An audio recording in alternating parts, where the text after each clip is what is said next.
And today we're looking at Head Over Heels by Tears for Fears. It's from the 1985 album Songs from the Big Chair, and the bass line is played by Curt Smith.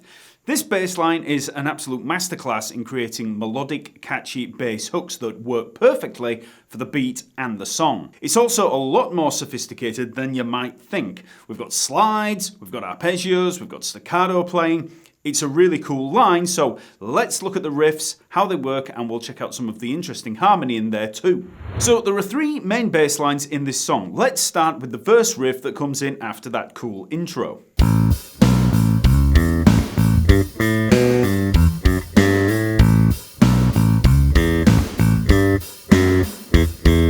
So Curt plays this with a pick, and we begin with an open A string, and then we have B back to the A, so second fret back to the open string. So then we have this little slide up from the B up to the C sharp, so second to the fourth fret, and then we have the E at the second fret of the D string. Then two open A strings again. So then we've got this little line. So we've got G to the A, 5th to the 7th fret on the D string, then the B at the 4th fret of the G string. This is all 8th notes. Then back to the G, 5th fret of the D string. Then down to the E at the 7th fret of the A string. Then F sharp, G to the A. So 4th, 5th and 7th frets on the D string, and we slide from the G up to the A. So let's put both of those two bars together. So 3, 4.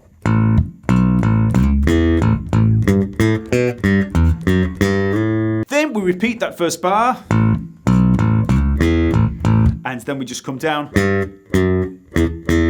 So it's just 5th, 4th, 2nd, and then open string all on the D string. So that's the whole line, and from a technical perspective in the fretting hand, it's fairly straightforward. I mean, you can use the first finger there for that second fret in both on the A string and D string. You can use the fourth finger or the third finger to slide up, and then you can just use a basic one finger per fret for this, just as you would if you were playing a G major scale there. So starting with the second fret, second, fourth, first finger, so, and then fourth finger for the E there, seventh fret of the A string, and then first finger, second finger, and slide with the second finger. It's all very neat there. You know, just keeping that second finger there over the 5th fret and the 4th finger there over the 7th fret. Now also in terms of the technique, you've got to pay attention to the staccato notes in there. So when you get to that line, each of those notes are staccato, so they're detached. So you can pretty much stab at those notes with each finger, but you have to take the pressure off, release the pressure after playing. So get used to playing staccato notes like that if you've never played them before. You know, because if we were to just play that all held notes, which is fine, you know, that for a lot of lines, that's what you'd want. But with this one, apart from that slide, they're all staccato. Now that staccato feel there works to temper that huge echo in the drum beat and give the song a more edgy drive. Playing held notes would be a lot more relaxed. When we play more detached like this, we get a more excitable line. So that's a great lesson to start with. Remember, the production on Tears for Fears albums is second to none, and all these little idiosyncrasies in there, in all of the instruments, will be very purposeful. Those staccato notes aren't just a random accident. So then, in the picking hand, you're free to play how you want, but I find these staccato notes are best played with downstrokes. So I'm pretty much playing downstrokes exclusively. So as always, the drum track is available to use on the website. Just follow the link in the description below, and you'll also find the sheet music and tab written there so you can work through the riffs in your own time. Then, while you're there, also remember to sign up to the free membership to join up with a huge bass community in the forums and chat rooms, and you'll also gain access to a bunch of free downloads like the scale reference manual. It's all free, so sign up and dig in. Okay, next let's look at that chorus riff.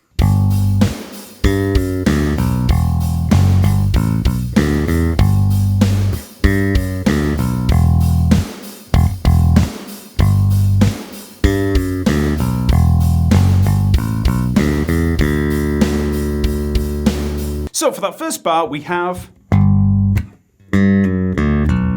So we start on that G, 3rd fret of the E string, and then we slide down from the G to the F sharp. Okay, so that's 5th to the 4th fret. And I wouldn't even know that that is a slide unless I'd actually heard the isolated bass track, which you can actually find on YouTube. Just look for the stems on there. I think it's on Rock Band or something like that. So you can actually hear that little slide in there. So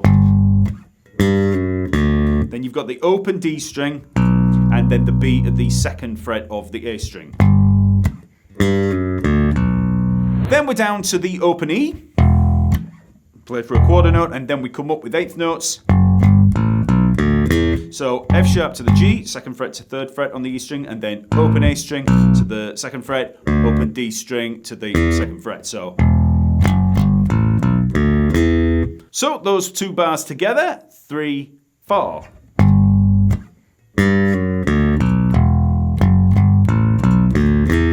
Then we repeat the G bar, but then on the E bar we have,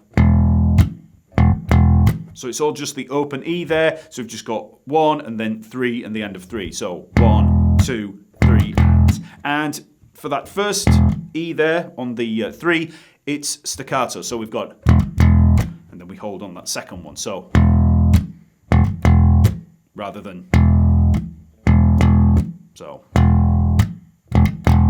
here are when you cut it short, you get a little bit more feel in there. Then we just repeat those first two bars. And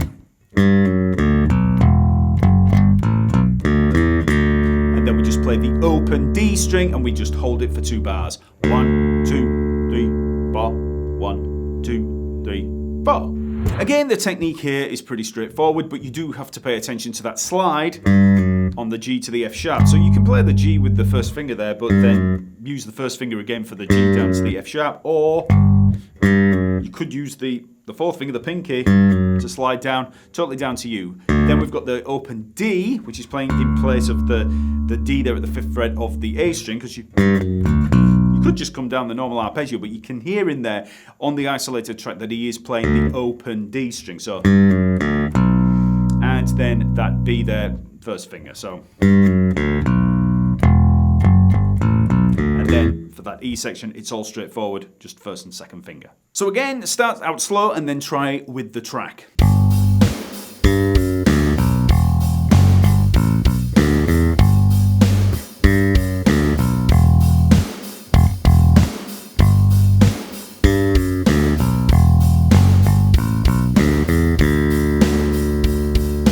Now, when we return to the verse riff underneath the brief instrumental section, we have a great little variation in the 2nd bar that sounds like this.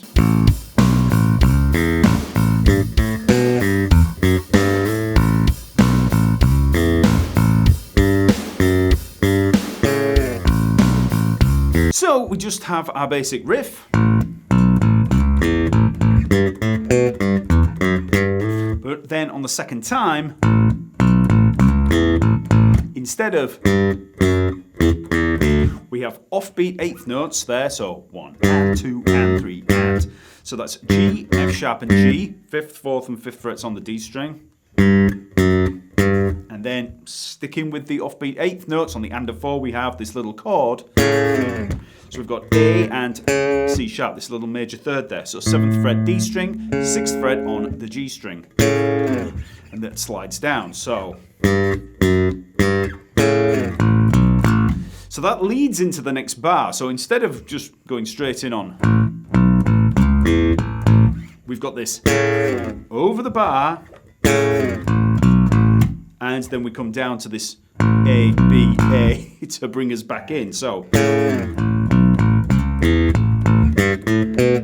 Okay, so it's all tabbed out there in the sheet music that I've provided, but you know, just have a listen to the track and you'll be able to hear it there. It's quite odd the first time that you try playing it, but it's because you're tied over that bar. Okay, so that just leaves us with the big outro section that has this riff.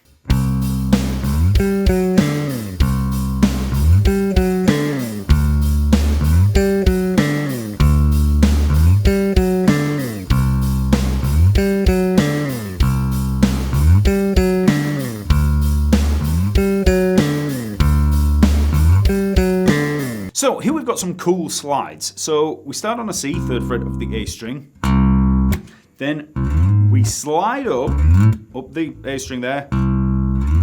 And we've got G, F sharp, and D. So 12th fret, 11th fret on the G string, and then 12th fret on the D string, which we slide down. So 1, 2. So we slide pretty much at the last minute. It's on the and of 2 pretty much. So 1, 2, and then we come up and we've got these 8th notes. And then slide down. So 1, 2.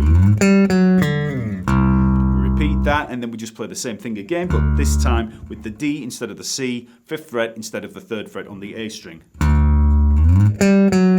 Same phrase up at the top.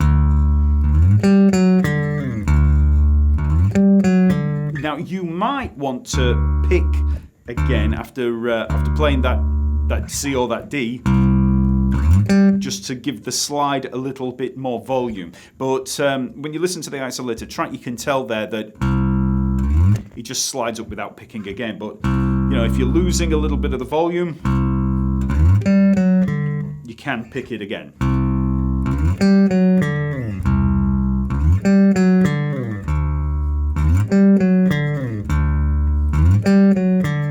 Now, as the riff progresses, Curt does play some improvised variations, so let's just look at one in particular.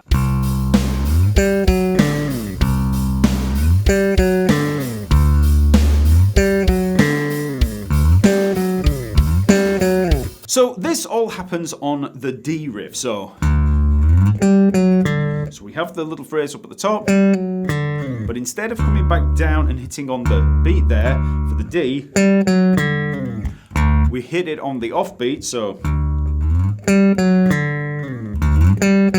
and then we come straight back up to play that phrase again, so, then back down to the D, and again back up to play G and the F sharp, okay?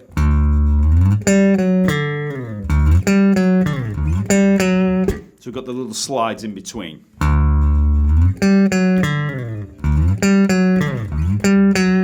Now, just as a little tip with slides, look where you're going. So, if we start with the C,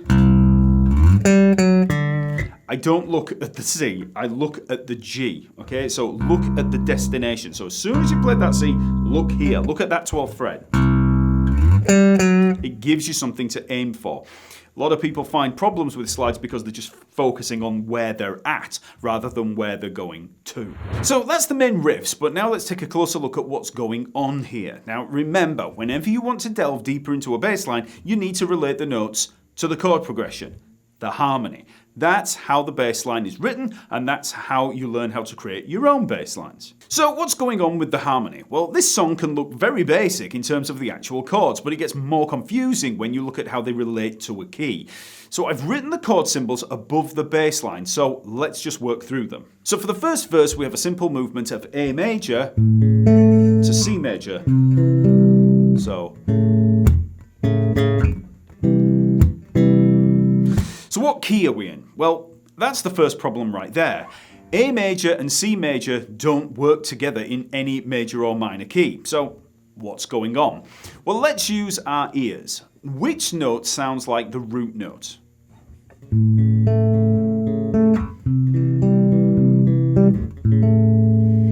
Well, I think it's the A. So I'd say we're in a key of A something. It's an A major chord, so let's say it's A major for now, but C major isn't in the key of A major. It would be C sharp minor. But don't worry about that for now. Chords in a song don't all have to be present in a major or minor key. Chords are changed chromatically all the time. That's how we get secondary dominant chords, secondary triads, tritone substitutions, backdoor cadences, etc. So I'll cut to the chase. The song can be seen as being in a mixture of an A mixolydian and A Dorian mode. The general key is kind of G major. We've got C major and D major chords in there, which are chords 4 and 5 in the key of G. We've got G major, say E minor chords in the chorus. Those are obviously in G major. But then we have this A major that's just a switch of the minor third in A Dorian to the major third of A mixolydian. Okay, so we're making this movement between the major and minor third for effect. So we've got that major third to minor third. And that also allows us to milk that C Lydian and D mixolydian sound. So the general tonality is like A, but the modality switches between mixolydian for the major third and Dorian for the minor third. This modal side of the harmony is also obvious in the vocal melody and the bass line. The seventh above the A, that G, it's always flattened. It's always a G natural.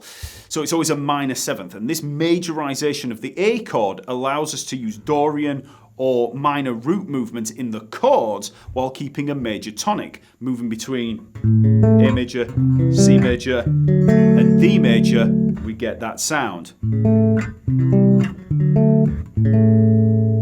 That said, the chorus does move to the parent major key of G major. So we've got G major to E minor, which is just chord 1 to chord 6 in G major. It's easy to shift to the major key because we're previously in a mode of G major. So it's a bit like modulating from a major key to its relative minor. But in this case, we're modulating from Dorian, albeit a majorized Dorian, to its relative major key. So for each chord, we've got a set of arpeggios, which are the chord tones and the appropriate scales. So for that A major to C major, we've got the arpeggios, and then so A major, C major, and then for the scales in there, it's going to be A mixolydian, and then C Lydian. So I've written all of these out in the lesson material, so you can just work through those. So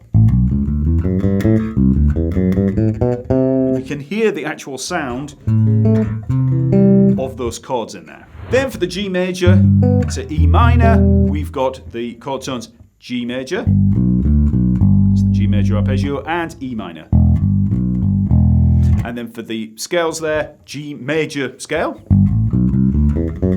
and then the E natural minor scale.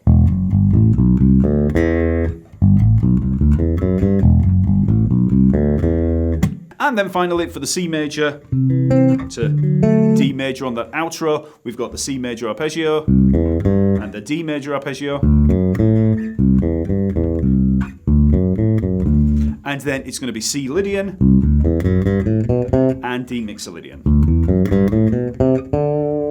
So that's the harmony. So now how does this relate to the bass line? Well, we start by outlining that A major triad. So we've got the little B in there. That's just a neighbour note, but then we've got the A, C sharp, and E. That's just all working around the chord tones. But then for the C major triad, we've got this. Now you'll notice there are no C's in there. So it's over a C major chord, but no C's in there. A little bit odd. So what's actually happening here? Well, Curt is mimicking the vocal melody. So for the verse we have. So for that, up on the top. And then he just adds in those extra notes which outline the C Lydian there. We also simultaneously create a slight C over G sound, so it gives it a second inversion. So instead of this, we actually get this. That's the C major over the G. Okay, it's got the fifth in the bass, so A major to C over G. Then for the second line in the verse, we've got this descent, which again outlines the C Lydian, and it gives us that C over G / chord again, because the first beat there, we're playing the G instead of the C. Next for the chorus, the chords are G to E minor. Over the G, we've got a basic outline of a G major 7 arpeggio. So we're coming down. But we're using that open D instead of the D at the 5th fret. So that's the G major 7, we come down it. And then for the E minor, we're basically using that E natural minor scale or E Aeolian. So again, just working around the chord tones. Remember, scales fill in the gaps between the chord tones, the arpeggio. Then we have that slidey end riff. So here we've got the root notes of each chord, C and then the D. So that's all pretty basic. But on the top, we've got that phrase. So if we take that down the octave, G, F sharp, D, so 5th to 4th fret on the D string and the 5th fret on the A string, you get a better idea of what we're looking at. So we've got that 5th to the sharp 4 down to the 2nd. So again, we're outlining that C Lydian. Sharp 4, the sharp 11 there, has all that character in there. And then when it shifts to D and we play the same thing, this time we're actually playing the 4th to the 3rd, which is that sound of the, it's a suspension leading back into the 3rd, and then the root note again. So, very popular move there. Okay, so first time we're milking the character sharp 4 of the Lydian, and then we've got a suspension to the 3rd and down. Okay? So, I'm guessing some of that theory stuff might seem a little advanced for some of you just looking to learn a Tears for Fears bass line. But if you're interested in learning what all that stuff means, check out this video where I explain everything that you need to know about modes in record time, which is pretty much 9 minutes. You'll learn about what modes are, how they're used, how to memorize the basic set of major modes, and it's in record time, so you don't have to listen to too much waffle like you did in this lesson.